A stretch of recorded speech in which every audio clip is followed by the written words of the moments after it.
المصري ده واد مفيش زيه، هي اللي بتحسده اعمل زيه، يمشي على خطاه ويمشي في ضيه، هيقولوا الواد ده مفيش زيه. المصري ده كله ابطال، ده كلام التاريخ اللي قال، لا بيعرف يكذب ولا ينافق، وبيكتب بس اللي اتقال. واسألوا أجدادنا الفراعنة، عمر التهديد ما بينفعنا، ولا ليه عندنا طعم ومعنى.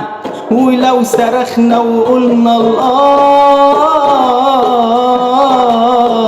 بتقوينا وتشفي وجعنا. تركيبة عجيبة غريبة، ده هي بجد بجد مصيبة، عمرك في يوم ما هتفهمها حتى لو كنت واحد منها. الانجليز هربوا منا وبأعلى صوت اعلن فرار، وحلف تاني ما يكررها. واستنى بص لاسامينا نسمي كمان من بعضينا، مريم يوسف ابراهيم خليل واسامي تانية جميلة. بنحب بلدنا بقلبنا وبنعبد واحد ربنا، الدين لله